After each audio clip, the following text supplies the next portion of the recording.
le débat. On est d'accord, man.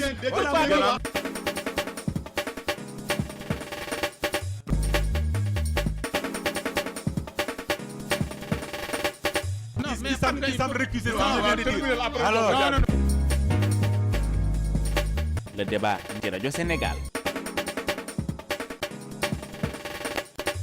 auditeuru rajo Sénégal nuyu nañu leen ak fépp fu ngeen ñuy dégloo ci biir réew mi ci kàddu gi Ousmane Mbengue fële ci machine bi Modou Diop ñi ngi amaat mbégte teewaat fii ci studio RSI rajo Sénégal international ngir indi leen seen émission le débat soxal ñi nekk ci làngu ko politique yi tey kon ñu fas yéene waxtaane nag li nga xam ne nag moo jëm ci wàllu 1er mai boobule surtout nag lu aju ci sàkkuteefu ñi nga xam ne ñooy mbootaay yi ëmb liggéeykat yi ak li nga xam ne nag mooy diisoo bi nga xam ne war na am ci ñoom seen diggante ak nguur gi ak ñi nga xam ne it ñoo leen di jox liggéey di employeurs yi ngir waxtaanee loolu nag dañuy dalal ci biir waxtaanu tey wi Abdou Aziz Sy bu Union démocratique des travailleurs du Sénégal UDTS sëñ Abdou ñu ngi lay nuyu.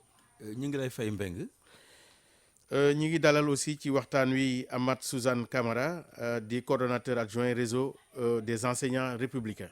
waaw Ousmane maa ngi lay nuyu bu baax di nuyu aussi képp koo xam ne rek mu ñuy déglu di nuyu aussi ñi ma bokkal plateau bi di saafuwante ak ñoom bu baax.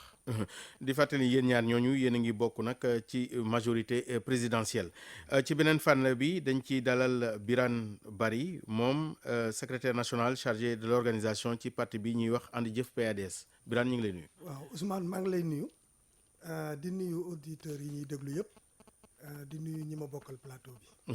di dalal it Abdourahmane Gueye moom mooy secrétaire général bu UDEN bokk ci parti bi ñuy wax LD Debout nekk ci secrétariat exécutif bi Abdourahmane Gueye yow it ñu ngi lay nuyu. Ousmane maa ngi lay fay di la sant di la gërëm si opportunité bi nga ñu may pour ñu mën a waxtaan ak askan wi si li nga xam ne daf ñu soxal surtout fii ñu toll tey muy bis boo xam ne dafa am solo si liggéeykat yi. di nuyu tamit sama co-débatteur yi nga xam ne yàlla dafa def ñu bokk langue gi xamee lu yàgg yàlla na waxtaan bi jur loo xam ne day nekk ngëneel pour askan wi. waaw ñu ngi fàttali ni Birane Barry ak Abdourahmane Gueye ñoom ñu ngi fare ci ku jekk politique bi di wax it sunu mbokk yi ñuy déglu ni mën ngeen ñoo topp ci bépp bànqaasu rajo Sénégal waaye it ci page Facebook bu rajo Sénégal international. ni ñu ko waxee tey bëccëg la bi nga xam ne moom la ñu jagle liggéeykat yi ci àdduna bi yëpp ñu koy màggal ci réew yëpp daanaka fii ci Sénégal it desuñu ndax léegi rek la ñu bàyyi ko ci cérémonie bi nga xam ni njiitu réew mi seq na ko ak ñi nga xam ni ñooy centrale syndicale yi ci déposé li nga xam ni moo di cahier de doléance yi daan ci ñëw léegi ci kanam ci nu mu gën a yaatoo waaye dama bëggoon dellusiwaat rek ci ñu jëmmalaat bis bi tuuti delluwaat tuuti ci ginnaaw pour fàttali bisu liggéeykat yi di 1er mai tey jii Abdourahmane Gueye bu UDEN ban sens la ñuy jox dëgg-dëgg fête du travail. waaw xam nga bis bi dafa nekk bis bu am solo si ay liggéeykat yi ñu nga xam ne moom lañ doon dañuy fàttaliku tuuti rek ne dafa amoon ay jamono yàgg na lool mu am ay liggéeykat yoo xam ne dañ leen daan liggéeyaloo amuñu woon noppaluku parce que liggéey bi da daan nekk liggéey bu continue mais foo gis ay nit rek dina am ñoo xam ne dañuy fonk seen bopp dañuy gëm seen bopp ñu daal di gëm seen bopp jëmal seen bopp taxaw wane ne liggéey boo gis dafa am àllarba dafa am noppaluku loolu mooy histoire bi depuis 1886 ñu taxaw jaamaarloo mu am nag ay bakkan yu si wadd ci lañ jógee daal di ne nag kon saay su nekk su waxtu bi jotatee nañu fexe fépp foo xam ne liggéeykat mu ngi fa si àdduna bi ñu taxaw wane suñu bopp jëmal suñu bopp ñu nekk tamit opportunité si bis boobu pour ñuy mën a xool gëstu li nga xam ne mooy suñu jafe-jafe yu ñu am si wàllu liggéey bi nga xam ne ci la ñu nekk toute branche confondue ñu dajale ko dem déposer ko auprès de l'autorité pour que mu jëm si indi ay saafara loolu mooy histoire doléance cahier de doléance. très bien jërëjëf Abdourahmane Gueye Abdou Aziz Sy bu UDTS bëccëg bi xam nañ ni lu ci bari daan na am ay manifestation yoo xam ne dañ ko daan def ba pare boole ci it di dem di yóbbu ay mémorandum ci gouverneur yi ñii di dem yóbbu ko ay doléances yi ci président de la république mu jaagal ak ñoom waxtaan ak ñoom waaye dañu gis ni ñaari at yi ñu génn yëpp loolu amul ak li nga xam ne moo di mbas mi di Covid 19 ndax loolu dafa wund ni rek jot na xëy na ñu soppi ni nga xam ne moom la ñuy célébrer bëccëg bi nga xam ne moom la ñuy jagleel liggéeykat yi. jërëjëf Mbengue maa ngi ñaan nga may ma bala ma dugg ci sa laaj bu am solo boobu ma nuyu la yow remercier la pour l'invitation nuyu sama mbokk yi nga xam ni c'est des frères de lutte c'est des frères de combat c'est des patriotes avec qui partageons beaucoup de choses ñu bokk ci bari di ci ànd xëy na tur yi ay kuréel la rek ay séparation la mais li ñu boole ñu ñëpp mooy le sens du patriotisme le combat pour le progrès social. Tout à fait. Donc ma nuyu leen profiter ci occasion bi tey dafay bés boo xam ne bu rëy la si ñun. ndax dañu dugg dans le mouvement syndical fekk fi ay mag ñoo xam ne lépp ñoo ko xeexoon donc tey ñu rendre leen hommage man personnellement Aline Sow moom moo formé dans le mouvement syndical tey jii nekku fi mu ngi Barzak du moom rek Madia Diop la même chose Iba Ndiaye Diadji ñoom Djibi Diop au niveau du l'UDTS Mariam Bakonaté Adjuma Sagna qui était avec nous dans le combat l'intersyndical donc bari nañu ba ci sunu chauffeur bi nga xam ne tey bis tey bii la gaañu woon le 1er mai daaw Moutsi nga xam ni moo daan affiché ji lépp ma ko daan def tey yaakaar naa ne rafet na ma rendre leen hommage ñoom ñëpp ñaan na leen yàlla suuf sa ñu nekk yàlla na sedd ci ñoom ñi nga xam tey ji aussi ñu UDTS dañu am problème bu métti fi may wax ak yéen sunu ñaar fukki travailleurs ak juróom ñi ngi ci kaso tribunal bu Mbour parce que dañ doon revendiquer licenciement abusif ñu jàpp leen donc ma profité rendre leen hommage doog a dugg ci sa tontu bi maintenant par rapport ak sa tontu laaj bi nga laaj bu am solo la ñaari at ngi ni yoo xam ne tey travailleurs yi communié wuñu fêter la fête internationale du travail ndax li nga xam ne moo dugg ci àdduna bi muy balaa bi ñu ko tuddee ñun pandémie Covid 19 muy lu métti mais mbir su dalee sa kaw te li nga doon def waroo ko bàyyi da ngay xool noo koy organiser par rapport à la nouvelle donne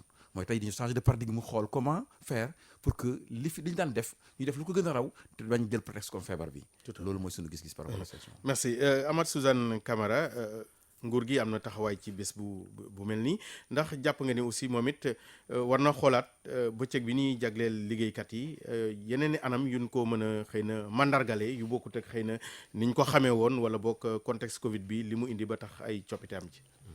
waaw jërëjëf maa ngi lay gërëm ci d'abord invitation bi ak question bi aussi am na solo mais comme ni ko Abdou Aziz waxee léegi aussi fàttaliku mag ñu baax yi ñoo xam ne ñoo nekkoon ci mouvement syndical wan ñu yoon bi tey ñun ñu teg ci suñu tànk ñoo xam ne aussi surtout jóge nañ fi bëgguma delluwaat ci lim bi mais vraiment secrétaire général am ku jigéen ki Fatou Maremba Konaté vraiment aussi maam dinaa ko tudd ndax moom moo nekkoon SG sorta décès yàlla yóbbu ko alors mu nekkoon ku baax waaw man sama jigéen la woon te fu ñu dajewaan rek daf ma daan wax sa papa donc xamoon na sama waajur bu góor bu baax donc mu nekkoon ku baax et puis jàmbaar donc ñoom ñëpp yàlla na yàlla xare àjjana yàlla yërëm leen te ñi fi des aussi te gën ñu féete mag yàlla bàyyi leen fi ba ci kanam may leen kàttan waaw donc ci question bi nga wax léegi par rapport ak gouvernement bi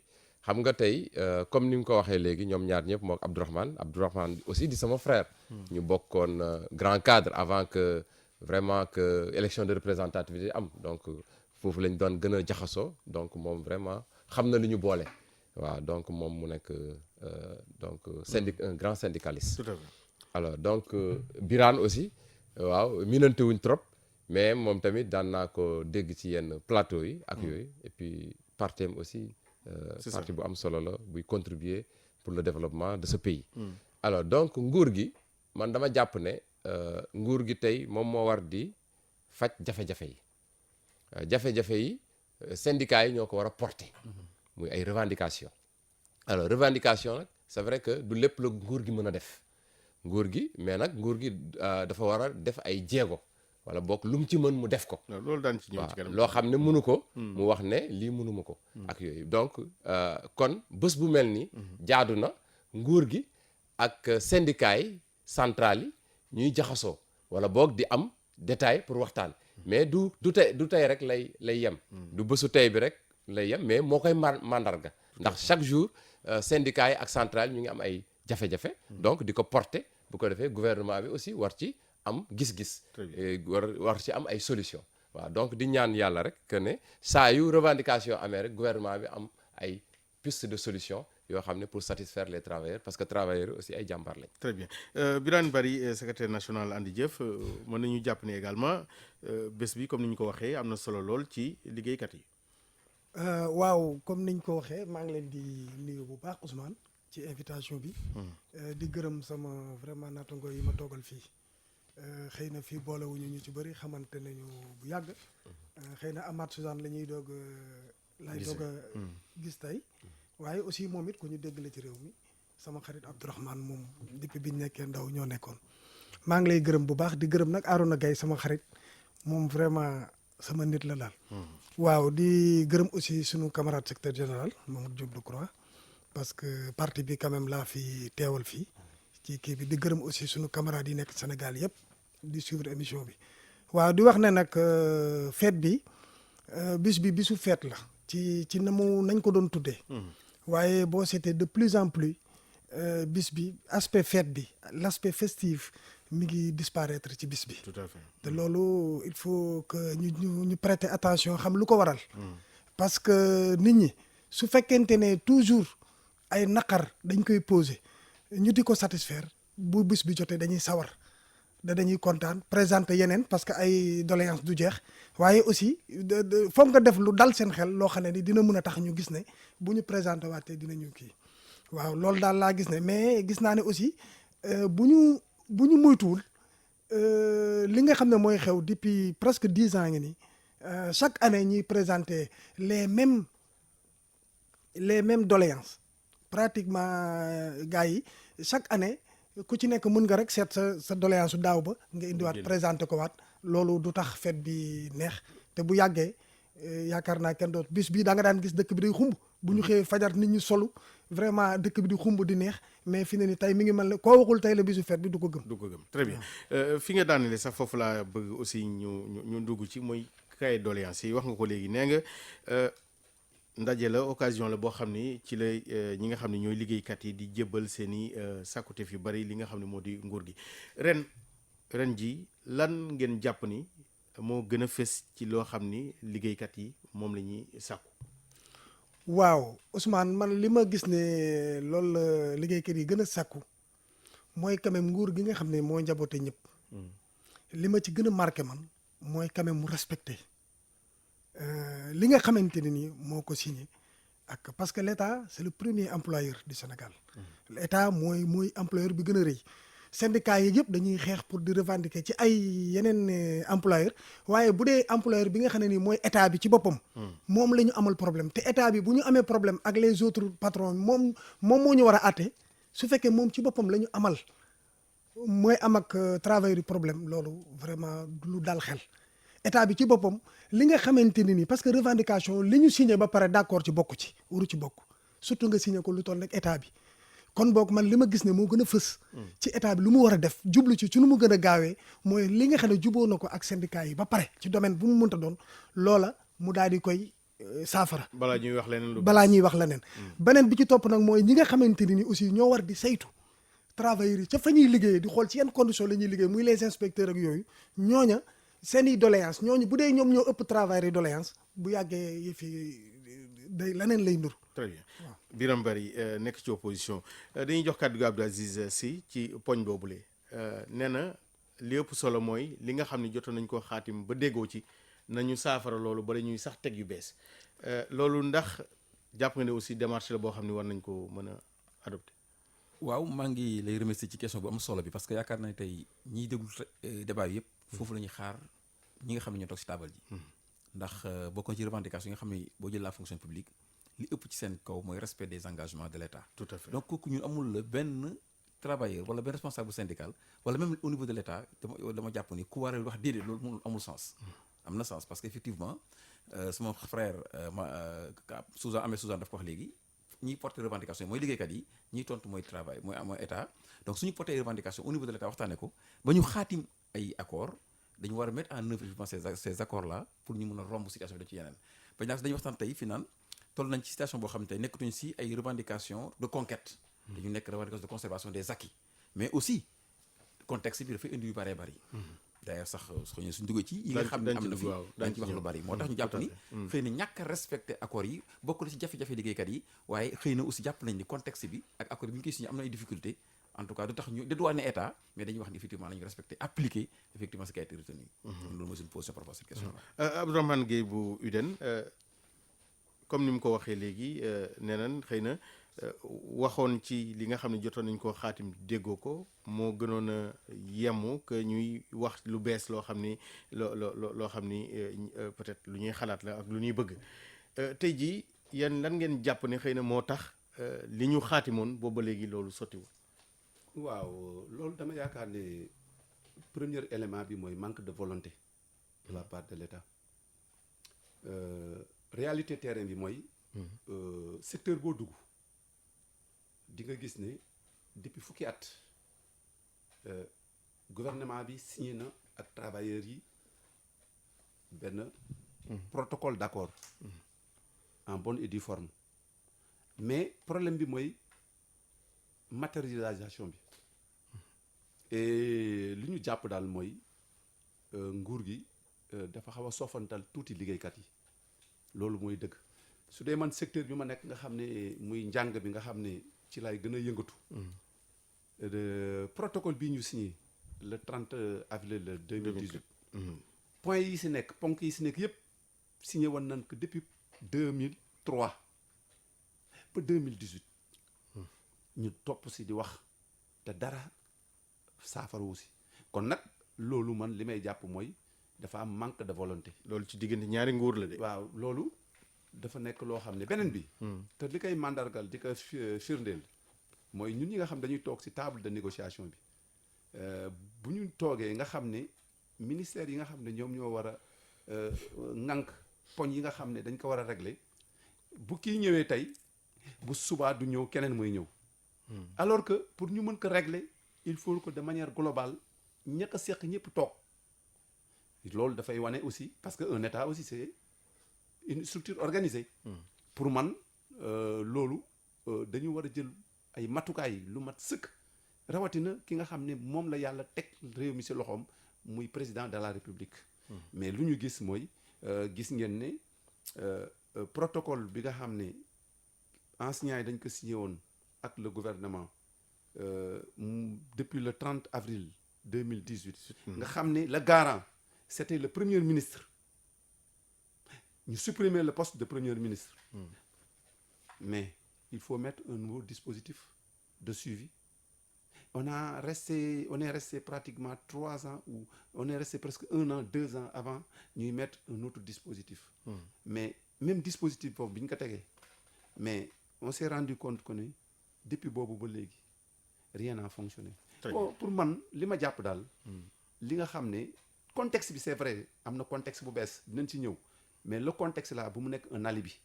avant l'avènement de la pandémie on avait noté déjà ce manque de volonté.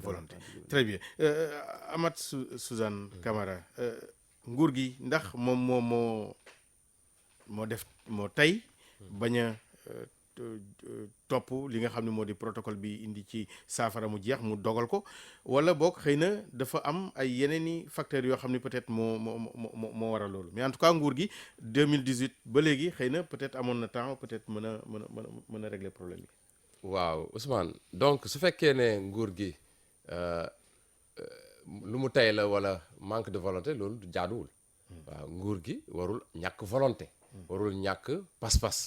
te warul ñàkk aussi vision xalaat ne lii moo war a saafara xëy na mën na am ay difficultés dans la si mise en œuvre wala matérialisation bi comme ni mu koy waxee ci jëfin gi te loolu it aussi je pense que aussi nguur gi aussi war na si gën a bàyyi xel parce que bu demee aussi bay signer protocole daf ko war a leer que ne lii mën na ko def mën na ko réaliser war na étudier paramètres yëpp ba xam ne lii bu ko déggoog syndicat yi donc daf lu mu ko war jëf la parce que it bu ko jëful après coow li daf fiy nekkaat bu ko defee mu indi comme yu mel nii remarque yu mel nii manque de volonté wala manque de lii wala manque de là alors que du loolu te je pense que ñëpp dégg nañ président de la République aussi di ko wax ne balaa ngeen di wax ay ministre balaa ngeen di signer na leen leer na li ngeen di signer mën ngeen ko te rek waxaat na ko nee na moom préféré na sax grève que di signer loo xam ne du ko mën a respecter. voilà donc loolu effectivement donc loolu moo jaadu tey loo mënul da ngay ne mënuloo ko ñoom tamit ñu xam ne ñu nangu par exemple boo leen joxee ay argument yu leer ñoom dinañ ko nangu parce que ay nit lañ tey président de la république place bi mu toog ñun syndicat yi mënoon leen fa toog wala kenn si ñun ñoom it ñu nekk tey niveau bi ñu nekk parce que le ministre du travail déjà il fut un syndicaliste. Tout à fait. Un grand syndicaliste. Donc kon warul am ay jafe-jafe dañu war a waxtaanee mbir mi c'est vrai que gëm naa ne aussi syndicats yi centrales yi li ñuy ñaxtu yëpp lu légitime la lu mën a nekk la mënuñ il peut pas demander la lune c'est pas possible donc lu ñu laaj rek jàpp nañ ne travailleurs yi yelloo nañ ko mais soo waxtaanee ak ñoom par rapport ak échéance yi aussi am na solo boo ne par exemple booy signé dara neel su fekkee mënoo ko régler tey ci fileeg weer neel fileeg ñaari weer wala ñetti weer loolu tamit xel mën na ko nangu ñoom aussi mën nañ la ko nangu donc daal maa ngi ñaan gouvernement bi mu gën a def ay efforts par rapport ak surtout revendication yoo xam ne xaatim nañ ko maintenant comme ni mu ko waxee léegi y a toujours de nouvelles revendications kon war nañ dépasser yi ñu signé ba pare xool nag les nouvelles revendications ci nouvelles revendications yi sax laa bëggoon ñëw Abdourahmane Gueye bu UDEN revendications yu bees yi ci wàllu njàng mi par exemple lan ak lan la ak ndax loolu bu fekki see protocole bële tege woon ñu signé boo xam ni doxalagun ko ndax aussi du gën a yokk xar mi karaw rek te dara du saafaraw. c'est vrai xam nga ñëpp d'accord nañ ne njàng moo yore am réew parce que il faut nga tabax nit koo xam ne day mucc ayib pour mu mën a teete ay xale def si ñoom solo suñuy am si taxawaay parce que loolu mooy former nit ku jub nit ku màndu nit ku mën a am taxawaay mais suñu xoolee revendication yi nga xam ne moom moo fi nekkan mooy liggéeykat bu nekk sooy liggéey li nga yaakaar mooy di avancer pour muy am njeexital si sa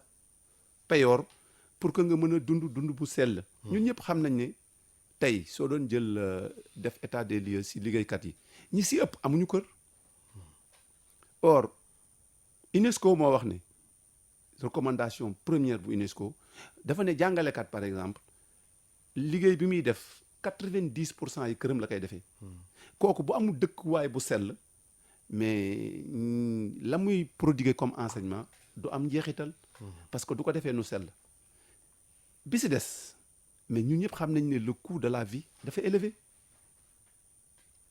boo amee njaboot ñeneen yaakaar si yow mais dañu war di indexer coût de la vie bi ak payoor yi te foofu gis nañ ne vraiment le système de rémunération président si boppam moo recevoir organisation syndicale yi ne leen man de d'accord naa ne am na waroo bu mag si payoor yi te loolu du dëgg du yoon moom si boppam moom moo recommandé ay audit ñu daal di waxtaan ak ay ñoñam ñu def audit yi mu gis audit yi génne lu mucc ayib mu daal di woote waxtaan mais bi ñu waxtaanee ñun suñu biir toog ñu recouvré tous les travailleurs toutes branches confondues ñu waxtaan ak le ministère de la fonction publique pointé du doigt dysfonctionnement yi nga xam ne moo am ñëpp nag au départ d'accord ñu woon parce que ki am avantage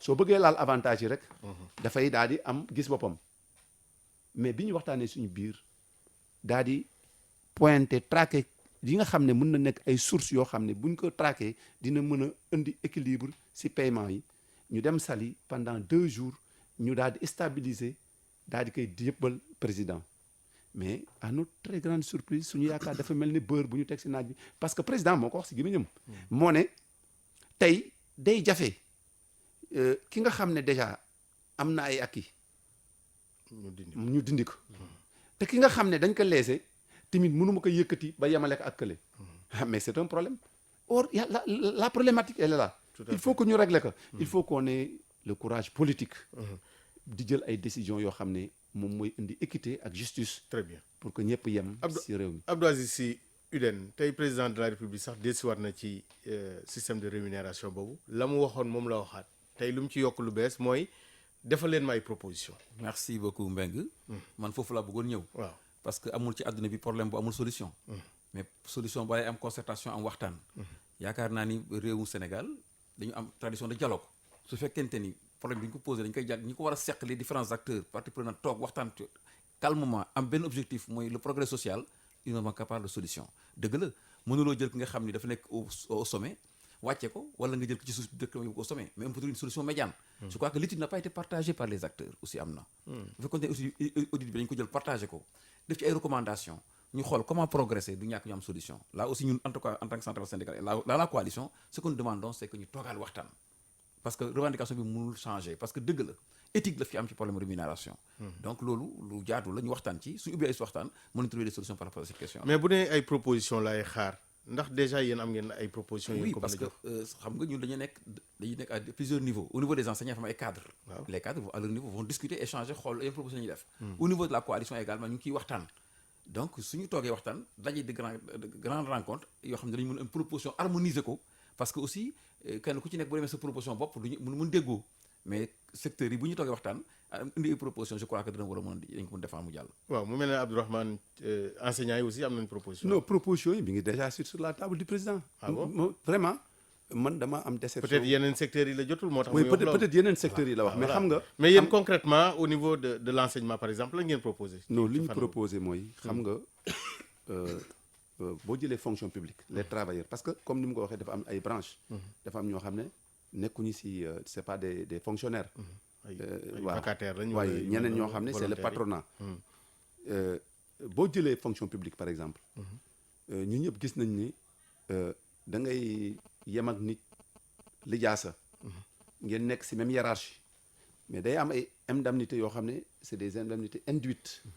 mën naa joxe rek benn exemple terre à terre boo jëlee inspecteur de l'enseignement qui est de la hiérarchie A1 nga jël benn inspecteur des impôts qui est de la hiérarchie A1 yenn saa hiérarchie de la inspecteur ba la nekk fële day mën a fay kii ñetti yoon ba ñeenti yoon parce que loolu day am ay fonds communs day am ay indemnités qui sont liées peut-être à sa profession mais c'est pas là le problème les fonds communs.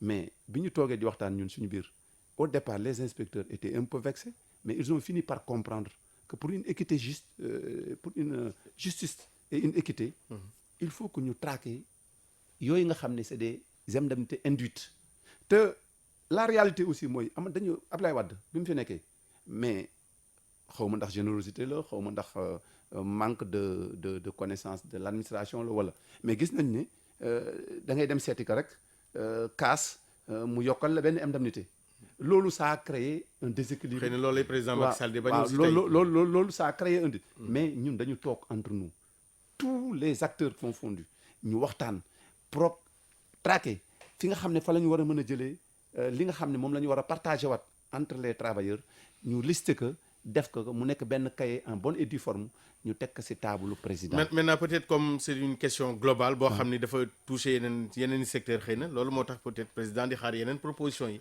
mais comme secteur enseignement déjà pare na peut-être loolu déjà c'est non du enseignement simplement c'est les fonctionnaires y compris tous les autres fonctionnaires ñun ñëpp ñoo toogoon. santé mais kon su ne propositions yi lay xaar ça me surprend. Très sincèrement c'est une surprise chez moi.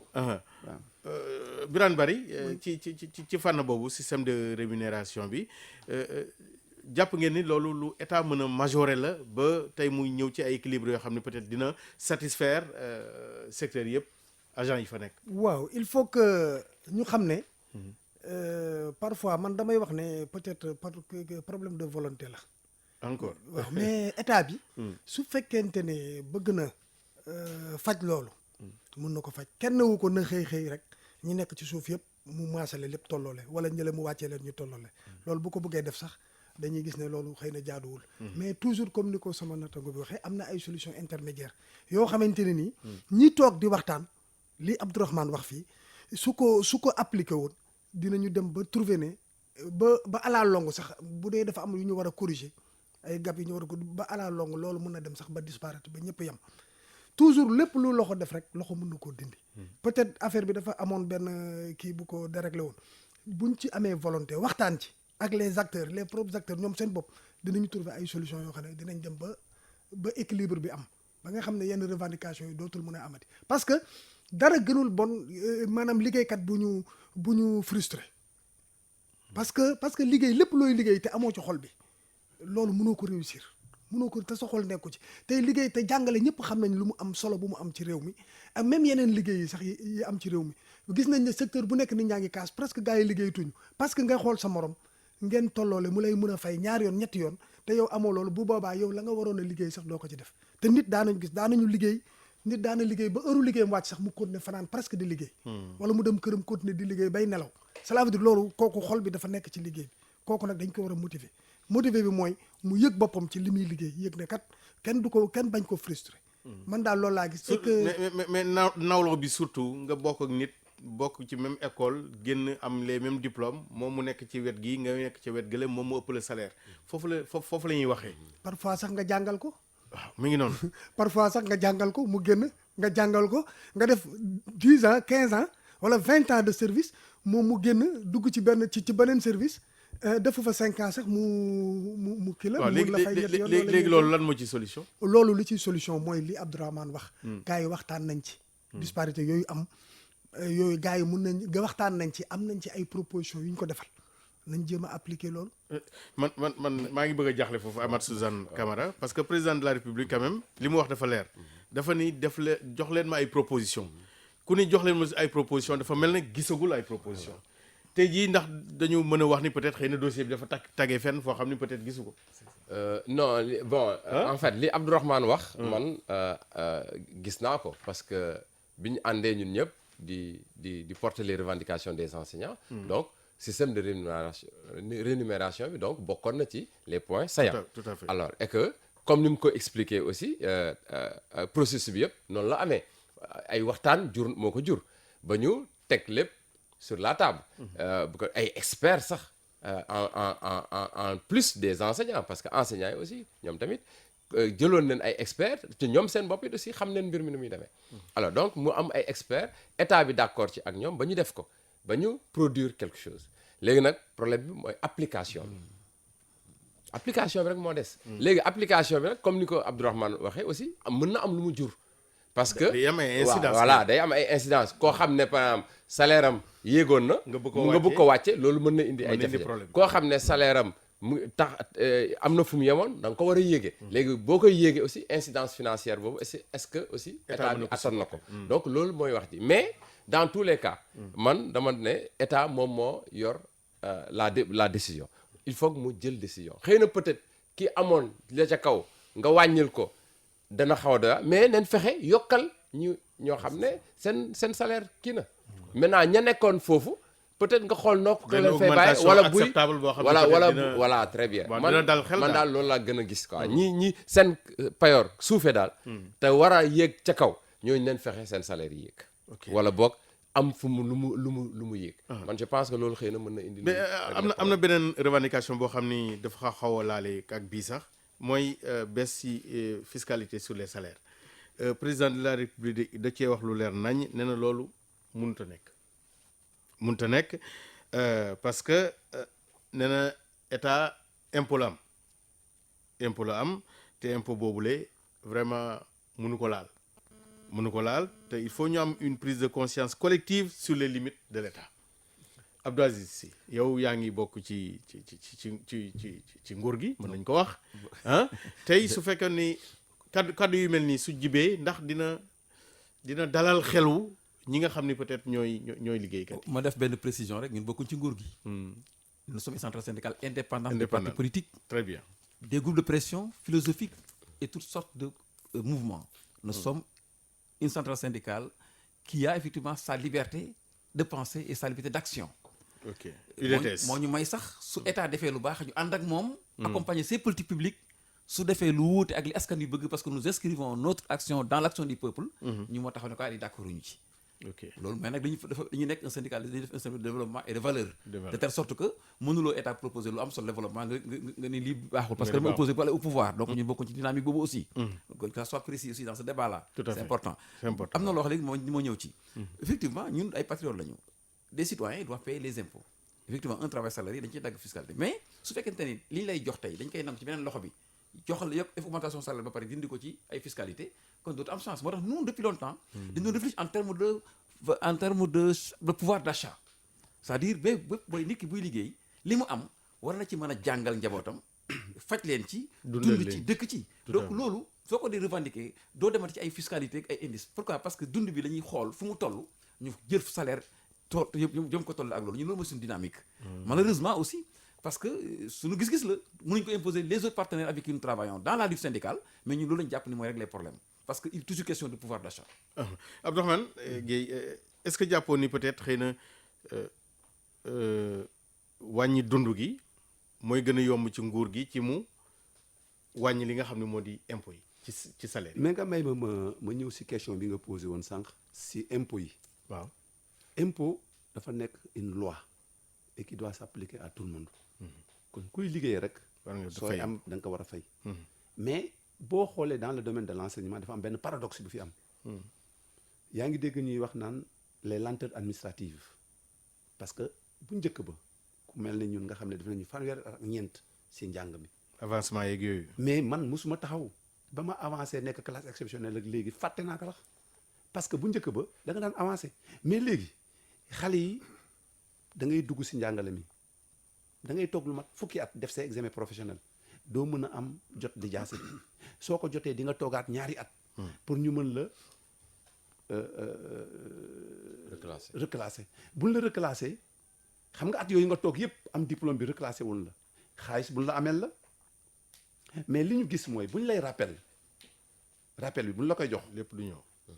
maanaam dañuy Impoyer. jël dañ koy imposer mais je suis d'accord que loi la c'est un code dafa am nu ñu koy calculer mais bul fàtte ne état dafa war a xam ne man mii kat retard bii am si ki ma war a imposer pour une année ma toog 10 ans fayuma ko bu ma koy calculer impôt su ma ko calculer si benn at dama koy léser moo tax da ngay gis koo xam day am rappel juróom-benn million ñu fay ko 7 millions ñett yi ñu jël ko mais loolu état bi moo jëleen engagement au temps du ministère du budget de Mangara daal di ne moom dina jéem a xool yan mesure lay jël pour dem assemblée nationale demander une dérogation woo ay techniciens ñu ñëw ñu toog ñu waxtaan si yàlla def Mangara après ñu remplacer ko mais boobu ak léegi France dalu gëlëm waxatuñ si te loolu mooy indi revendication bu bees bu ñuy wax la surimposition mooy li léegi sama nattango bi dañ wax ñu amee la xaalis fay la ko si loxo ndijoor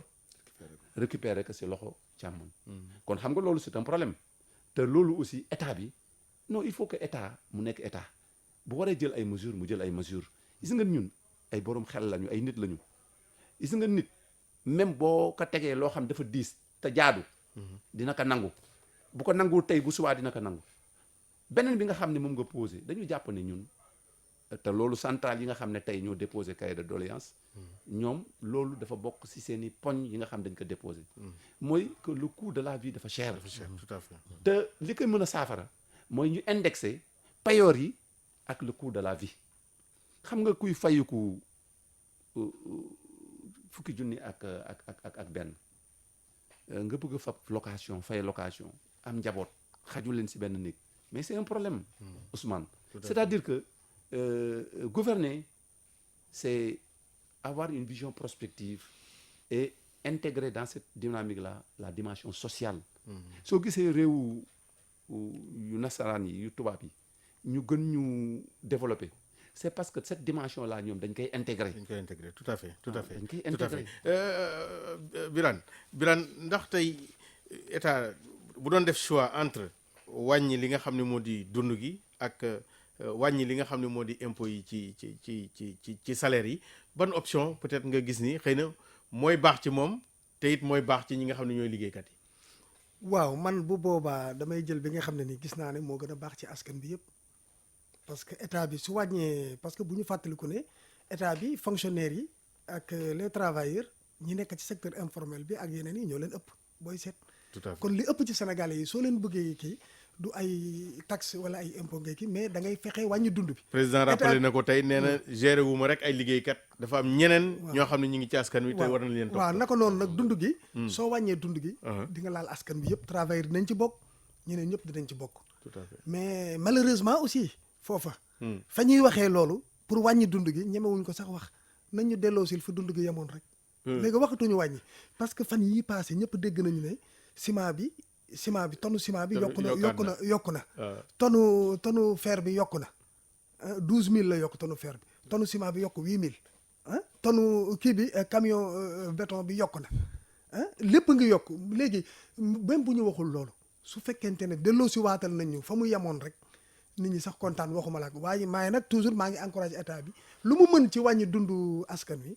ci cherté dundu askan wi mu def ko. parce que bu boobaa ñëpp lay laal te yaakaar naa ne bu ko defee na mu ko war a defee travailleurs sax dootuñu waxati ñu wàññi seen i fiscalité. Suzanne d'accord nga ci loolu. waaw léegi man ci loolu effectivement d'accord naa parce que man tamit père de famille la travailleur la te it maa ngi nekk ak ay travailleurs parce que dama jiite syndicat mais di fàttali aussi en passant que manis centrale synthèse laa bokk Modou Giro moo ko jiite alors nangu naa nag mbub bi ma solal que ne war naa fi toog pour défendre nguur gi mais aussi wax peut-être li état bi def waaw mais aussi du ma fàtte liggéeykat yi parce que aussi je suis un travailleur mais d'accord naa ci pouvoir d'achat bi mu wàññeeku d'accord naa donc denrée de première nécessité yi dund gi donc mu wàññeeku donc c'est vrai que dina diis ci état mu wàññi dund gi ba pare yokk salaire yi loolu dina jafe mais état aussi man dama jàpp ne aussi état war na def lu mu mën ba nga xam ne du dundee kese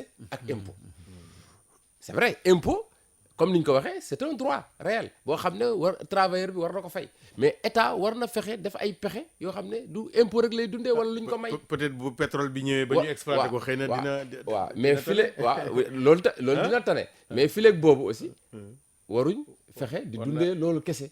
alors léegi nag li am solo mooy état bi na def réew àdduna dafay dox tey suukar li mu daan jar.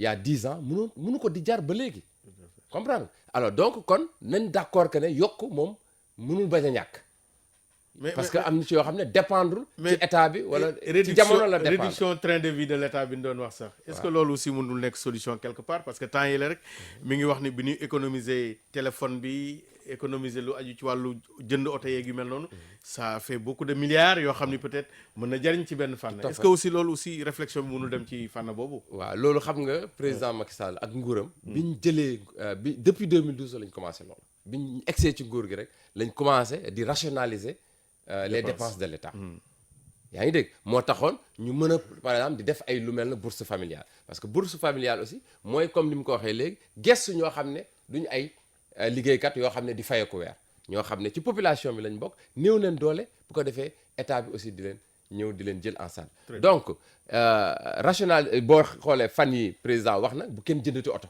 wala boog balaa ngay jënd oto ñu am fuñ ko teg loolu yëpp ci rationalisation bi la bokk ak téléphone yi nga tudd ak yooyu donc yooyu effort yooyu état bi di def dina mën a permettre peut-être di régler yenn situation jërëjëf Amath Suzanne Camara ñuy fàttali suñu mbokk auditeurs yi rek yéen ñuy topp suñu émission le débat di waxtaane tey nag fête du 1er mai ak li nga xam ne moo di sàkkute fii centrale syndicale yi ak waxtaan wi nga xam ne nag président de la république njiit réew mi seq na ko ak njiital syndicat yi ñi ciy dala nag Abdourahmane Gueye bu UDEN Birane Bari secrétaire national bu Andi Jëf PADS Amath Suzanne Camara coordonnateur réseau des enseignants républicains ak Abdou Aziz Sy bu Union démocratique des travailleurs du Sénégal certainement sax xaw ngeen a réer tuuti parce que boo ngeen xoolee terme de référence émission bi li ñu jotoon a tënk ni moom la ñu doon waxtaanee ni ñu ko tëralee woon boo xoolee changé nañu ko ndax dañu jàppoon ne xëy na ndaje président ak centrale syndicale yi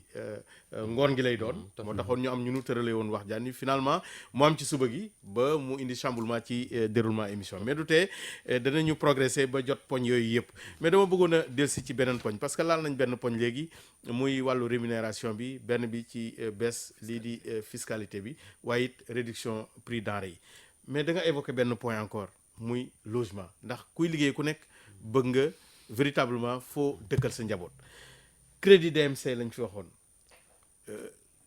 jàngalekat yi yuuxu nañ ko fu nekk wax nañ ko ci fànn bu nekk tey président de la république desiwaat nañ nee na jot na lu toll ci 37 881 dossiers nee na loolu buñ ko étudier buñ ko xayma 151 milliards la ci ay koppal te nee na loolu état mënu ko supporter proposition bi mu def tey mooy projet d'externalisation c'est bien ça du crédit au niveau des banques UDEN yéen bokk ngeen ci ñàkk yàgg revendiquer crédit DMC boobu la tey proposition chef de l'État boobu est-ce que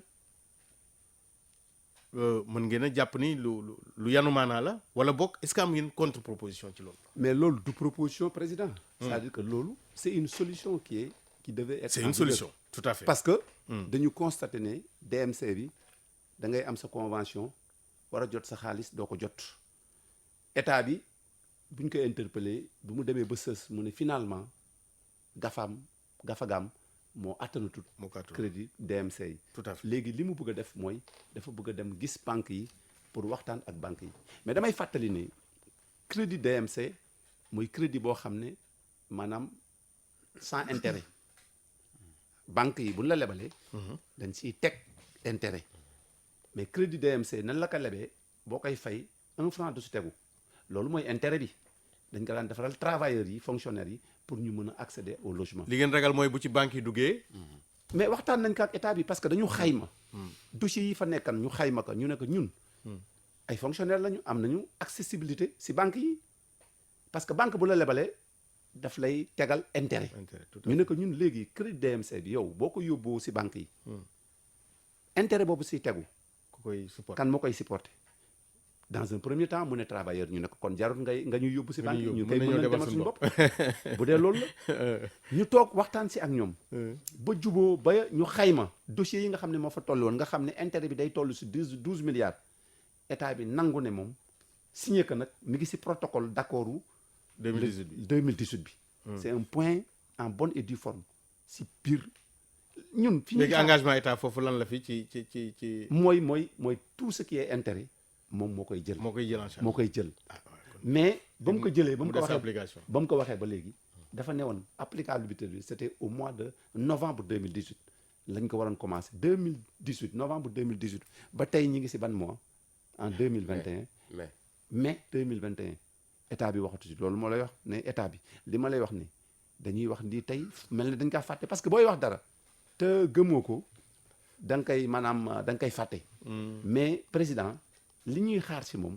moo doon mu ñëw daal di ne man kat signé woon naa ak yéen protocole d'accord boo xam ne sama premier ministre moo doon garant parce que le monitoring moom moo ko waroon di présider lii lañ fa waxan au passage maa ngi nuyu Boun Abdallah nit ku am taxawaay la woon parce que bi muy jiitee mbir mi wax dëgg yàlla bu dee yàlla rek dëgg la bëgg moo doon mbir mi ngi doon am njeexital parce que gisan nañ sax dañuy am ministre yoo xam ne dañ doon soofantal affaire bi du ñu ñëw mais man toog nañu ministre boo xam ne ñëwut war a régler benn problème ñu toog di discuter problème bi càng mu jël téléphone am ne que je veux te voir tout de suite.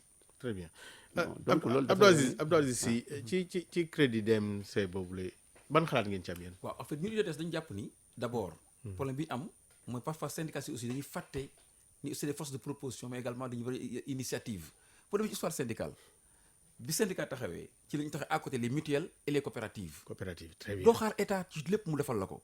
gis nga les 100 000 enseignants suñu àndee nekk benn déggoo 16000 francs. par benn coopérative nationale. ils vont suuf si da. cotiser suuf si kenn mënu ko jeexal. Sénégal kenn bàyyi ko. état jox leen suuf. loolu mooy responsabilité am. donc loolu est-ce que waruñu changer approche kon dañu am benn philosophie ngeen baal ma. boo xam ne dafa tubaabee de trop c'est-à-dire on dépend de l'état. ay travailleurs la ñu état crée les conditions.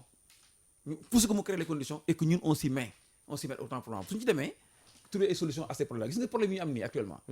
dañu am syndicalisme de combat pas syndicalisme de développement. tout à fait te bu ñu ko amee on va même aider notre état. il faut ñu changer et posture. pour aider notre état. il faut ñu am taxawaay ñun les syndicalistes. changer de paradigme aujourd'hui. très bien Amath Suzanne. waaw yéen aussi ay jàngalekat ngeen. réseau des enseignants. j'espère que kenn jox leen crédit DMC yi bàyyi ñeneen ñi. bon de toute façon. proposition bi mu def je pense que lu mën na nekk lu pertinent hein, parce que coopérative quand même. bu ko enseignants yi amoon ak ñi ñu toll ni seen dayo ci Sénégal yëpp catuwuma leen defu leen dara bu nu cotiser woon foofu ni am nañu tant de milliards wala tant de milliards c'est possible.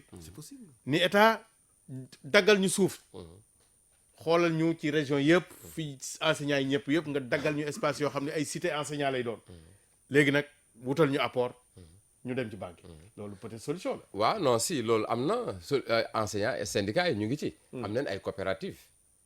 ba pare it ci depuis le régime de Wade bi ñu posé problème mu logement wala boog ay indemnité pour mën a am ay kër parce que comme ni mu ko waxee léegi jàngalekat bi li ëpp ci liggéeyam ci këram la koy defee parce que buy préparer këram la ko war a defee buy corriger leçon ay devoir wala yooyu ci këram la ko war a defee. alors si la Wade ne woon mënaguma leen may jox xaalis bi ngeen ma laaj yëpp donc kon dinaa leen daggal suuf mais ci dagg boobu aussi am na ay problème te ba léegi am na syndicat yoo xam ne ca protocole 2003 boobu mu lim protocole 2014 protocole yi fi jaar yëpp mais ba tey amaguñ satisfaction totale ci suuf yooyu ñu leen dig wala ñu leen war a jox surtout nag yoo xam ne sax ñu ngi ci biir région yi ay comme Kolda Ziguinchor parce que tey problème bi mooy c'est vrai suuf si bari na comme ni ko Abdou Aziz waxee mais suuf si aussi y a des problèmes au niveau des collectivités locales. waaw mais état it moom am na domaine national am mën na wax ak collectivités locales yi pour régler loolu. waaw mais bul fàtte maire yi aussi. ci conseil départemental laa nekk je suis premier vice-président au niveau de Koungheul.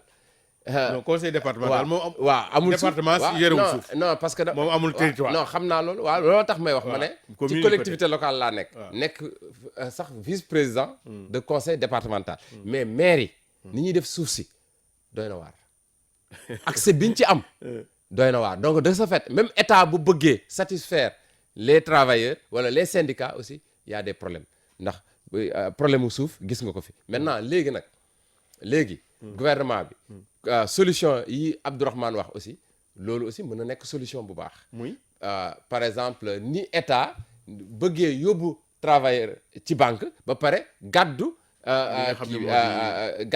par exemple taux d'intérêt bi léegi man dama ne état lu tax lan moo tax bu njëkk mu mënoon di def crédit DMC sans intérêt jàngalekat yi di si gis seen bopp parce que li ngay lebal. te léegi mënatu ko li ngay waaw te mënatu ko. li ngay leble enseignants yi gën a bari. waaw ensuite xëy na gafaka gi. mën supporter waaw d'accord jàngalekat yi moom dañuy gën a bari te loolu la ñuy ñaan parce que classe yi. c'est ça aussi classe yi aussi am na classe yoo xam ne ñu ngi tëjee. wala boog classe yoo xam ne dañ ko war a éclater. bu ko defee enseignant bi yokk mais la nga daan leble mais loolu jàngalekat yi aussi ñoo la koy fay ana xaalis boobu. waaw mais ana xaalis ba nga daan leble. mais nag boo bëggee di yokk salaire. di wàññi fiscalité. di joxe ñu tabax. mais est-ce que état boobu aussi dina mën a lijjanti yeneen soxla askan wi. waaw non loolu moom dëgg la. état moom problème la. état mënul def lépp. mais état aussi war na jéem di def ay jéego. léegi nag man li ma wax président programme 100 000 logements mi am na solo baax na mais war na xool aussi nan la ci intégrer. yenn travailleurs les syndicats ak yeneen aussi travailleurs. très bien loolu tamit solution la. 100 000 logements sax tuuti na par rapport ak li Sénégal yëpp soxla. waaw loolu moom Birane Barry foofu laa bëggoon ñu ñëwaat fa léegi mooy problème mu logement yi ndax jàppaloo ni sunu jëlee DMC boobu ñu externaliser ko yóbbu ko ci banques yi ndax jaaduwul. jàngalekat bi supporter lii di frais yi d'autant plus que jàngalekat yi ak ñun ñëpp dañuy dem ci banque di fa leb di faj suñu soxla di fay ay taux d'intérêt wala boog li affaire yi wékku woon ci kaw état la moo tax bëgguñu état dellu ci ginnaaw.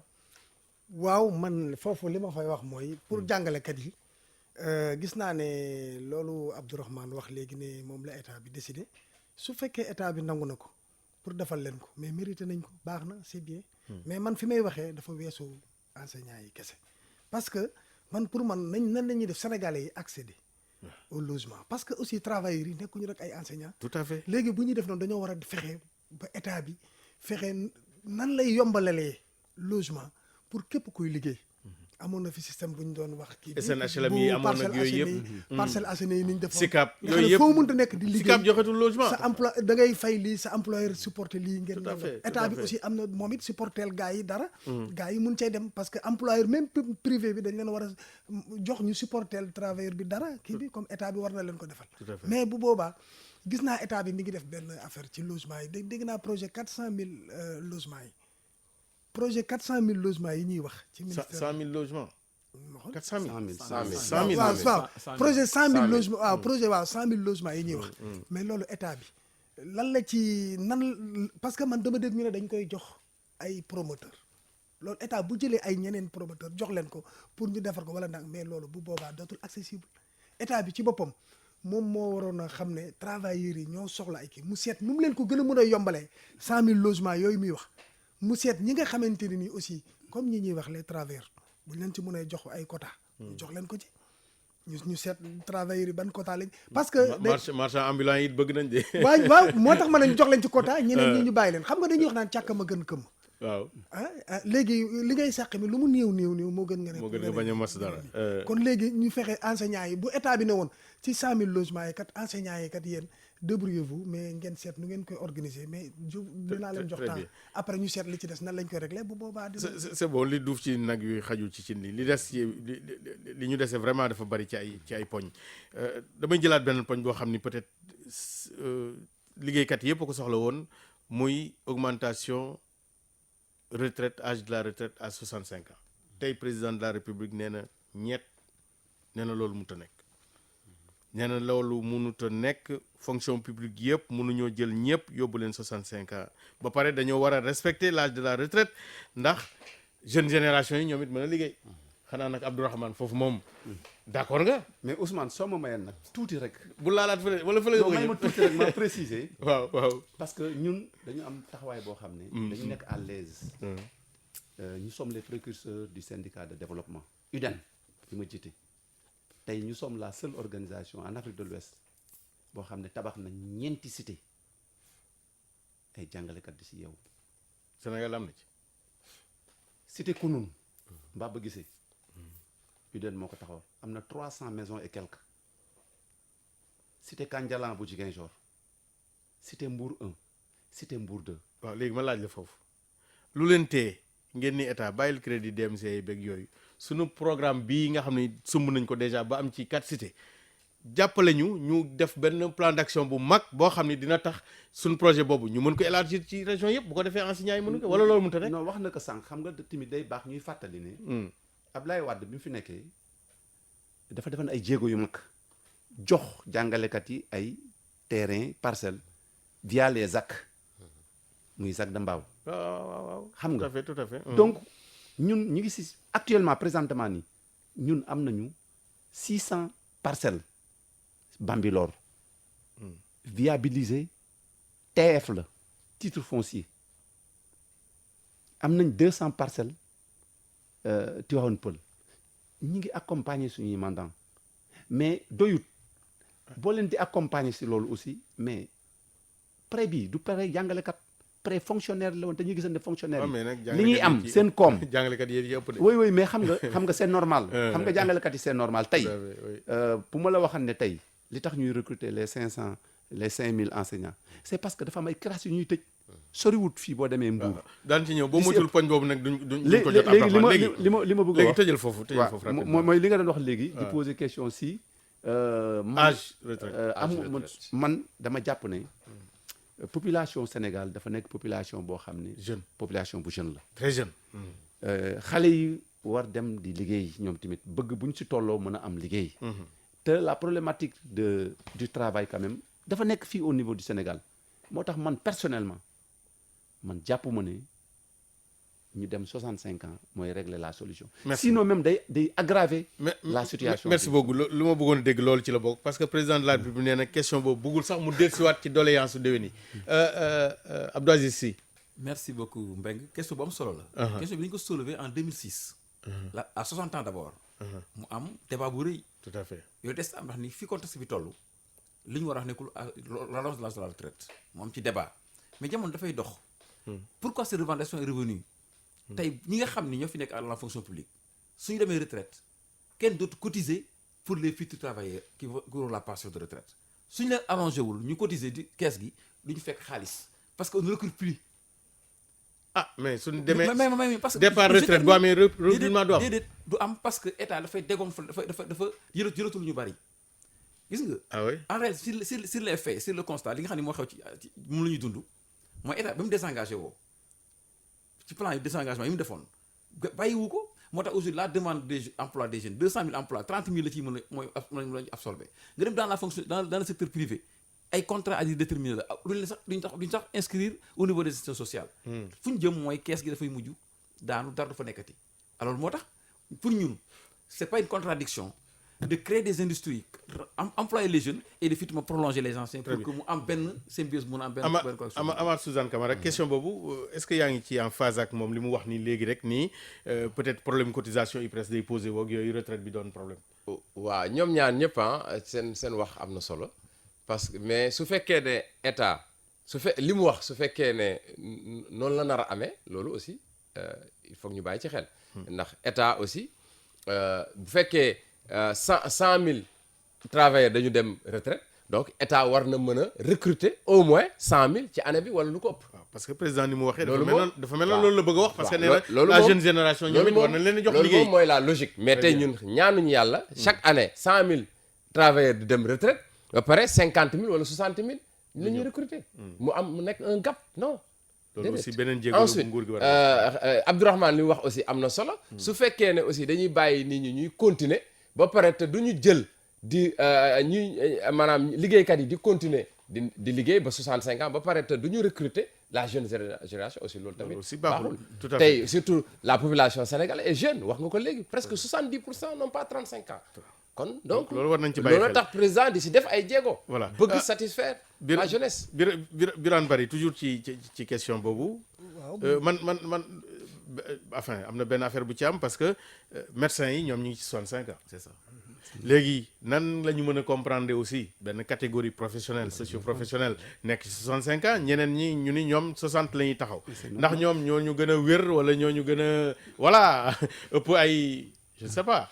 loolu aussi est-ce que jàpp ngeen ni du débat aussi. non man moom li ma gis mooy li président wax foofu ànd naa fa ak moom. parce que quand même mënuñu nekk ci dëkk bi di yokkal mag ñiy liggéey xale yi nekk ci suuf ñu kii leen su fekkente ne loolu dina permettre retraite bi ñu bàyyi ko à 60 ans dina permettre ñu mën a di jël ci jeune génération yi yaakaar naa ne dina mën a dimbali d'autant plus que ñi liggéey souvent ba 60 ans ñi ci bëri seen i doom ñi ngi ci ginnaaw di bëgg liggéey. waaw kon kat boo liggéey ba 60 ans nga may say doom ñu ñëw liggéey si loolu dina am solo cependant am na ay corps yoo xamante ni ñëpp mënuñu am xam nga Sénégal aussi mënuñu yemale ñëpp. xam nga am na corps yoo xam ne comme man li ma gëm sama bopp mooy comme par exemple ci médecine bi kii la am na foo ci yegg si sa niveau xaw ma professeur lay doon xaw ma fan. waruñu la teel a bàyyi. parce que quand même war nañu mën a bénéficier. waaw souci bi loolu la parce que am na métier yoo xam ne expliqué. waaw man mais est-ce que valable pour jàngalekat bi wala jàngalekat bi moom xel mi day. non jàngalekat bi moom. non man pour man gis naa ne jàngalekat bi xëy na li médecin bi soxla pour gën a am expérience parce que quand même ci doomu aadama dafa xaw a complexe. ak affaire bi ni muy évoluer vraiment yaakaar naa ne médecin bi moo gën a mën a soxla jàll que enseignant bi. d'autant plus que je connais Abdourahmane bii di wax ak yow nii. na la wax à quel âge lañ ko décoré fii avec le président de la République parce que da doon def 100% ci classe am ban âge presque école moo ci gënoon ndaw. defoon fa résultat yoo xam ne Sénégal yëpp xamoon ko. waaw benn précision rek ci médecins yi. parce que ñoom it aussi seen année d'études yi dafa yàgg 7 à 8 ans. yamut ak jàngalekat bi nga xam ne peut-être dañ koy former sur 9 mois ou 2 ans. donc voilà loolu aussi mën na créer différence bi. c'est ça aussi tout à fait vraiment mën na créer différence bi. tout à fait vraiment. Abdourahmane da ngay am looy ajouter. oui dama si bëgg a yokk c'est-à-dire que xam nga les fonctionnaires sont régis par une loi. appelée la loi 6133 du 15 juin. médecin. mais dafay jàng day def ay études yu approfondi yu guddi. balaa muy dugg fonction publique dafay yàgg. perte ay at yu bëri. oui perte at yu bëri. war ko rattrapé waat nag. léegi boo bëggee def spécialisation. aussi da ngay dem jàngiwaat. ça veut dire que kooku. il y a 2 aspects qu'il faut tenir en compte. durée d'étude am mais aussi ñooñu bëriwuñu. dañuy nekk ñoo xam ne dañuy dem def spécialisation nga xam ne boo leen libéré pour nga amaat un spécialiste da ngay am problème. voilà loolu aussi donc beneen préoccupation la. ñooñu tout à fait vraiment c'est une loi qui est là. et la loi est en vigueur.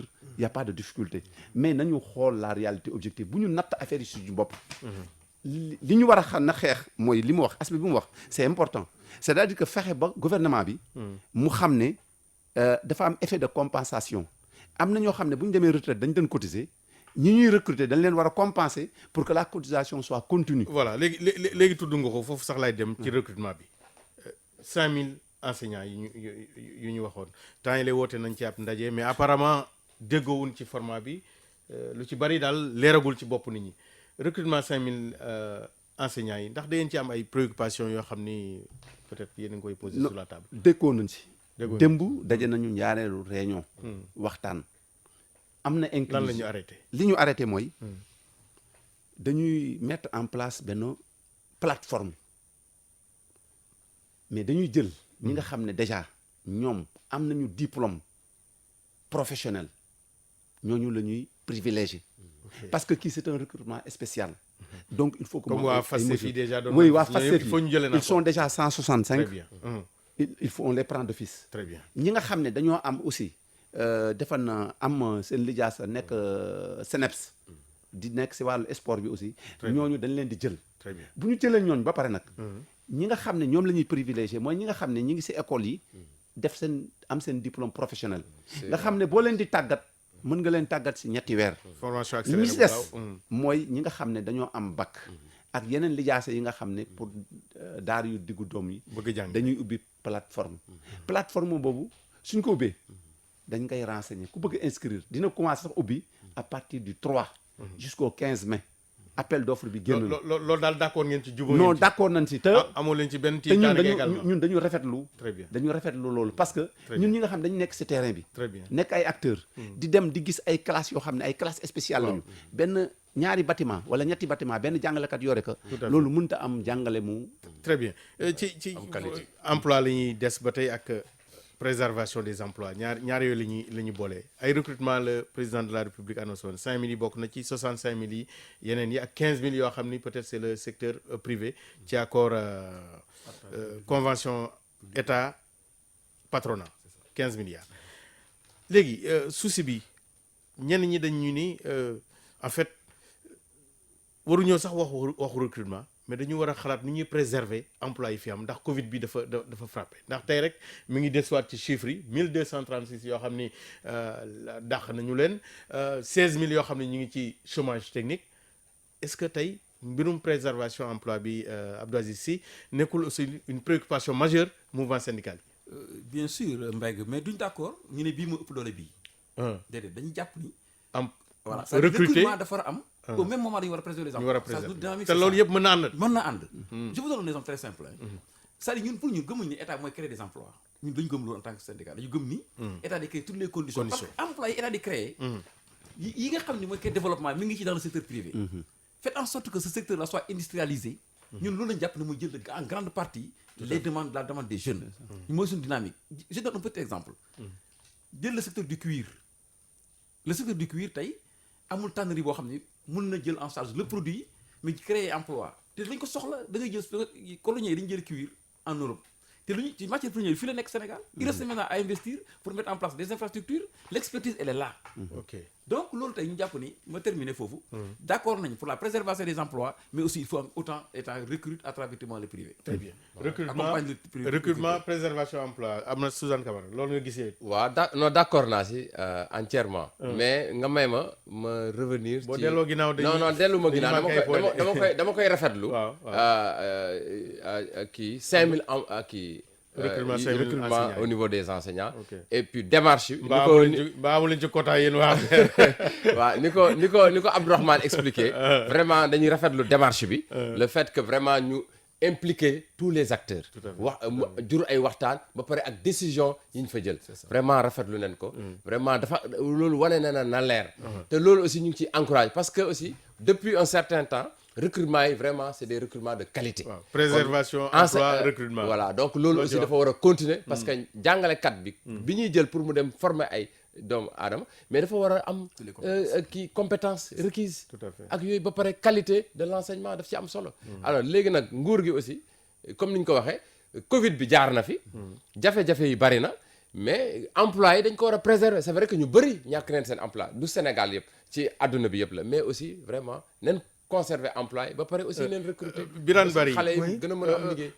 c'est vrai préservation emploi vraiment préoccupation la ci contexte Covid 19 bi mais nguur gi dafa jëloon ay dogal président de la République joxe ay directives ni carrément nañu bañ a dàq liggéeykat yi ci contexte bi bu leen di mettre en chômage aussi ñu mettre leen en chômage ci ay conditions ba pare fay leen au moins à hauteur de 70% lii di seeni salaire mais teewul gis nañ ni 16000 dem nañ chômage technique 1200 et quelques. ñu dàq leen est-ce que voilà waaw patronat bi moo def lu ko neex wala nu mu demee noonu. waaw malheureusement foofu dama gis ne waxi président de la république toujours nit ñi dañuy application bi day des. ci biir nit ñi te dañuy bañ. te parce que am na yoo xam ne nii comme par exemple am na service yoo xam ne comme ma tudd ko Grand Moulin am na fa ñoo xam ne ay délégué ak ay kii yu ñuy dàq yoo xamante ne nii il a fallu l'intervention de Mody Guiro ak ak kii bi ak l'inspecteur pour ñu rétablir les délégués. mais délégué sax. mais malgré tout yeneen employés ñoom waa ji il persiste ne da leen di dàq. mais dàqu délégué sax fii ci Sénégal normalement inspecteur du travail daf ci am cadre. waaw léegi non man sax li ma njëkk kii mooy amul négociation président de la République nee na bu kenn dàq kenn war fi dàq kenn te ñooñu defuñu dudul créer groupe WhatsApp parce que mënuñu réunion ci période kii bi créer seen groupe WhatsApp continuer seen i réunion waa ji ne non ci la leen di dàqee beneen ba mooy man je suis très mal à l'aise suñuy wax ay affaire emploi ci pour état bi ak yooyu parce que man je sais que les limites de l'état par rapport ak demande bi. tout à fait état mënul recruter li xaaju li état di li muy soxla. li réew mi di soxla ci ay emploi may mu ñu taxaw ci. léegi li ma bëggoon wax rek mooy état bi pour man dafa war a xalaat carrément revoir ban système mooy indi liggéey ci dëkk bi mais non ay financement wala ay nag. très bien il faut créer une économie qui tourne. très bien maanaam boo jàppalee béykat yi ñuy béykat buy béy bu ñu ne woon tamaate baa ngi ne lamb ci Sénégal gi soble baa nga yàqu bu yàggee nga jéem a créer usine buy defar tamaate wala UDTS économie bi il faut que ñu xalaataat repenser ko mais état mënul recruter tant que état bi ñu ngi yaakaar ne état bi mooy jël ay nit dëgg la te nag ma wax la foofu waaw Birane waxtu yu moo ñu xaj l'état est un mauvais waxtu yu daf ñu xoj état bi mooy maintenir ses employés tout à fait dans la précarité très bien état bi d'accord UDTS Abdou Aziz Sy 16 délégués yi tudd na ko léegi est-ce que loolu du poser aussi les rapports entre les travailleurs nationaux ak les sociétés étrangères parce que loolu aussi c'est un débat un très grand débat parce que ñun dañuy wax ni à chaque fois bu ñu toogee dañuy xool les multinationales bu ñu ñëwee dañuy bénéficier wu du code APIX le code des investissements qui ne milite pas en faveur d'un progrès social pour les travailleurs. ñu am yenn privilèges yoo xam ne yeneen entreprises yi amuñu te li ñu ciy métti ñun travailleurs mooy suñu def évaluation de cet agrément là les acquis sociaux duñ ko jël en compte le ministère du travail bouche bée di ci wax c'est le ministère des finances mooy def évaluation sur les questions financières et fiscalité jox leen agrément encore ñu dem alors ci régime spécial lay nekk boo xam ne muy danger boo xam ne dafa yàq dénature le code du travail mu précariser l'emploi tey muy problème bu gën a grave ci Sénégal loo mën a créer emploi fekkente ne 3 mois ngay signal waa ji mu dem yoonam taxawaalu amul pérennité amul durabilité. très bien en dehors des licenciements Abdourahmane Gueye am na beneen poñ mooy stage yi nga xam ni dañ leen di prolonger rek mais stage code du travail 2 ans la wax mais stage boo xam ne mën na dem sax 10 ans wala parfois sax kenn du la bindal këyit ni yaa ngi stage contrat CDD yoo xam ne aussi doit aboutir jamais CDI loolu c'est des problèmes ci wàllu législation travail. waaw mais xam nga loolu yëpp convention yi réglé nañ ko. convention interprofessionnelle yi réglé na toutes ces questions. mais application mais malheureusement. application bi mooy poser problème. c'est à ce niveau où peut-être que la ñu war a def violence sur nous. teg li may tuddee divergence yi de côté. xam ne ce qui nous lie est beaucoup plus important que toutes daan ci ñëw loolu la ñuy jeexale président wax na ko daan ci ñëw ñu ànd doon benn say parce que l'état lu mu xam contre pouvoir tout à fait contre pouvoir la xam tout à fait mais état tant que mi ngi jàpp ne man bon bu ma négocier ak ñii ñële dañuy contre ne la ñuy kii il va jouer son petit jeu mooy contre pouvoir sax baax na peut-être pour joyanti yi ñu mën a defaraat pour kii stage yi Amath Suzanne Camara stage yi ak contrat yi nga xam ne du jeex mukk dafa mel ne exploitation la finalement te inspection du travail mu mel ne moom it amul moyen pour véritablement rôle bi mu war a jouer mu jouer ko loolu aussi c'est des problèmes waaw loolu moom dëgg la inspection du travail ñoom war nañ leen gën a yokk seen lim xam nga ñu gën a ñu leen di recruter aussi chaque année muy am ay concours bu ko defee aussi ñuy jël aussi lim bu am solo pour ñuy gën a mën a saytu seen liggéey dem ci entreprise yi ak yooyu ak lieu de travail li nga wax aussi c'est vrai stage bu dul jeex chaque année ñu chaque 2 ans bu jeexee rek ñu defar le stage aussi loolu tamit ça pose problème mais aussi man li ma gis rek mooy gën a dooleel entreprise yi gën a dooleel sociétés yi bërëbu liggéeykaay yi bu ko defee ñoom tamit ñuy gën a di recruter aussi di gën a aussi téye seen liggéeykat yi. waaw kii Mbaye mën a préciser foofu tuuti ba ma ko mayee ci stage yi. waaw 2 secondes lay doon defuma 4 secondes. en fait c'est très important parce que ñu bëri comprendre li xew. jàngkat yi élèves yi am diplôme. ñoo doon ñëw di poser les problèmes. parce que bu ñu employé leen dañ naan la expérience de 4 ans de 3 ans te yow mosoo dugg ci entreprise. moom ay négociation su ñu leen permettre suñu defee stage ñu mën ko considérer comme incubation dans l' entreprise état jël ci projet bi am solo mais mal appliqué. projet bi lan la dafa benn projet école entreprise. nga xam ne da ngay ñëw ci entreprise bi. def fi 70 heures. 72% de ton temps d'étude. dem à l' école def fa 35%. waaw loolu c' est l' état qui l'a financé joxe ay bourses financé jox ay bourses. voilà tout à fait mais boo fa defee 3 ans. maanaam tu viens jusqu'à la licence xam nga 3 ans la. nga xam ne léegi y a les compétences. tout à fait duñ la jël au lieu ñu jël la. dañ lay defal ay contrat stage continu. voilà loolu mooy danger bi nga xam loolu mooy problème bi waaw loolu nag inspection du travail moo ci waroon a taxaw. voilà deux poñ laa bëgg ñu dóor ko balay émission bi jeex parce que li ñu desee 5 minutes la 6 minutes maximum bariwul donc deux points benn point bi yéen ñaar yéen a ci intervenir yeneen 2 points yéen ca journée mondiale santé et sécurité au travail 341 millions d' accidents par an hein plus les maladies professionnelles, disons 2 millions de décès, 160 millions de maladies professionnelles.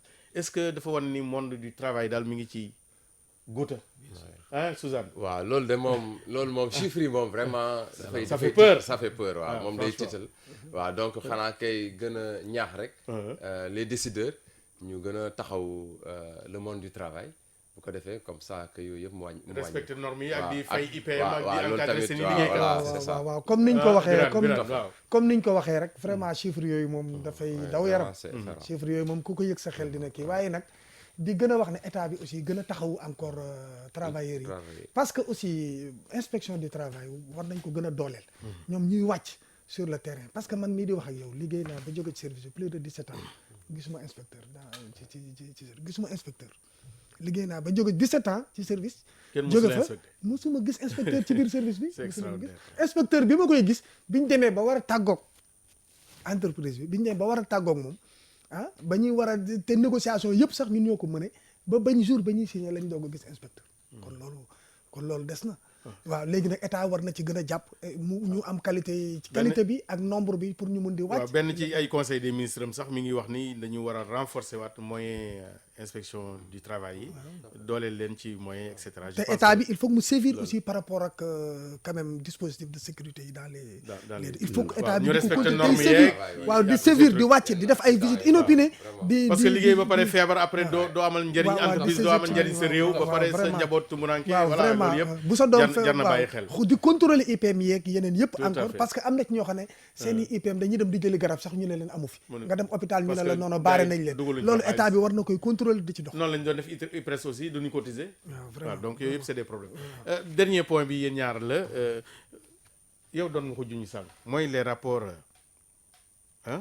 rapports entre entreprise wala employé et travailleur ak même état parce que wax nga ko sànq yaa ngi doon wax ni bon président de la République sax mi ngi naan nañu xam ne ay rapports complémentaires la waru ñuy nekk di xiiroo ak di ŋaayo fu mu toll ba tax na mu ni nañu def le tout ba préserver l'outil de travail yéen jàngalekat yi yéen a dàq grève Abdourahmane Gueye xanaa nag da ngeen toog benn moment nag ngeen ni wax dëgg yàlla nañu xool xale yi rapidement waa xam nga grève moom bon liggéeykat bu ko def rek dafa ñàkk pexe bu ko defee comme ni nga ko waxee moo xam muy fonction publique mu nekk secteur privé relation yi c'est une relation tripartite liggéeykat bi la patronat bi gouvernement bi si fànn bu mu mënti nekkee nag dañu war mën toog di waxtaan bi nag ak sàmmoo kàddu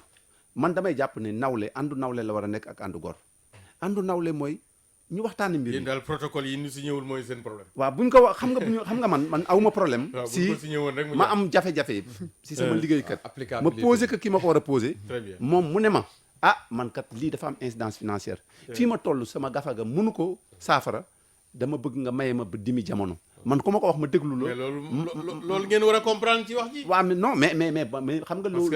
déet mais loolu amul xam nga li am Ousmane mooy. nguur gi amul xaalis de. non mais nguur gi.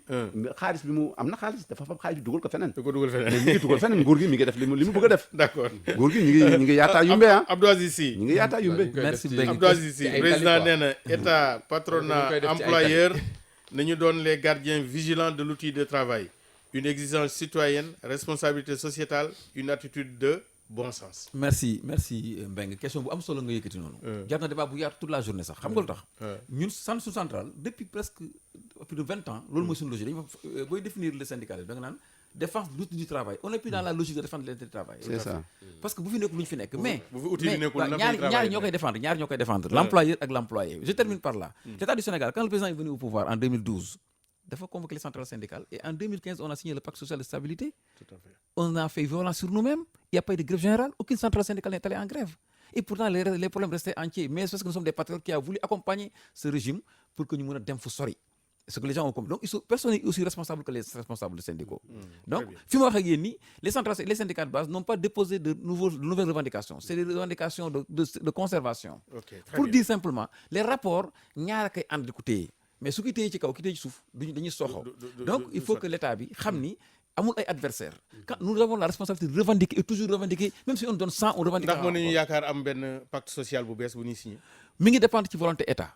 Abdourahmane Gueye pacte social. mooy li ma wax léegi rek ça dépend accord de yi il l'État. faut ñu signé ko. ñun on est preneur mais pourvu que état bi signé accord yi. mu nangu respecté waxam surtout sàmmoo ko ak kàddoom tout à fait. sàmmoo ak kàddoom ba pare di waxtaan parce que lépp waxtaan la li am solo mooy mënuma tey mais naa wax ne mënuma koo ko wax muy borom xel dina xool ndax mën nga wala mën boo mënut dina la may mais boo ne nit ki mën naa wala mënuma ba pare mu gis la ngay def yaataa yumbe fab xaalis di ko dugal si foo xam ne amul benn solo Birane mais bu boobaa amul Birane appel bi yow de laa koy lancé xanaa jëmale ko ci centrale yi yow de laa koy dénk.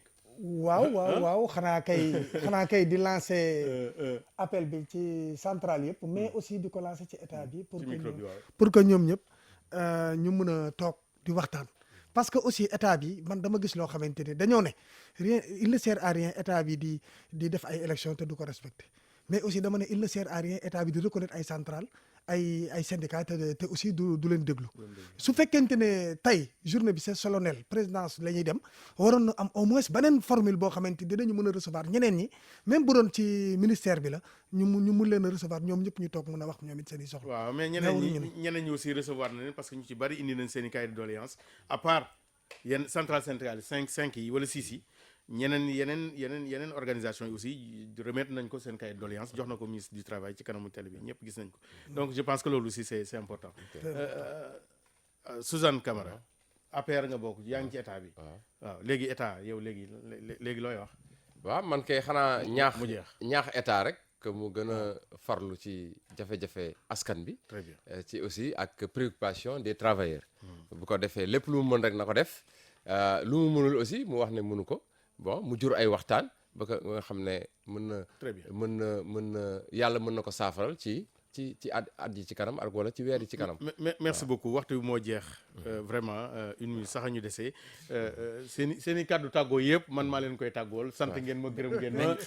waaw gërëm ngeen central sama délégué yi jërëjëf waaw loolu lay wax gërëm ngeen centrale syndicale yi yéen a ngi gërëm liggéeykat yi délégué yi yéen a ngi compatir ñoom n'est-ce pas donc loolu ngeen bëggoon a wax ak tous les auditeurs jàngalekat yi également nañu muñ loolu nga bëgg a wax loolu aussi c'est bon voilà donc loolu lay jeexale waxtaan bi maa ngi leen gërëm bu baax di gërëm Abdou Aziz Sy damay wax ne émission bu mel nii aussi waaw rafetlu leen ko ci rajo bi mais war na di am ci télé bi non dina am fépp incha allah bii moom am na solo. Abdou Aziz Sy bu Union démocratique des travailleurs du Sénégal UDTS moom lañ doon dalal ak Amath Suzanne Camara coordonnateur adjoint réseau enseignant républicain Birane Barry secrétaire national chargé de l'organisation bu And Jëf PADS ak Abdourahmane Gueye secrétaire général bu UDEN bokk ci secrétariat exécutif bu LD Debout mbokk yi lii moo doon seen émission le débat ñu doon ci waxtaanee fête du 1er mai ak revendication syndicale ak dialogue social Ousmane Mbengue doon leen ko dégtal Modou Diop nekkoon ci machine bi ak Ndiémé Sarr Alexis Mathieu Ndiaye gërëm technicien yëpp ak réalisation bi Arona Gaye mbokk yi ñu ngi leen di tàggoo fii di leen dig dajo fii ak fukki fan ak juróom pour beneen émission le débat. Le débat. On est d'accord,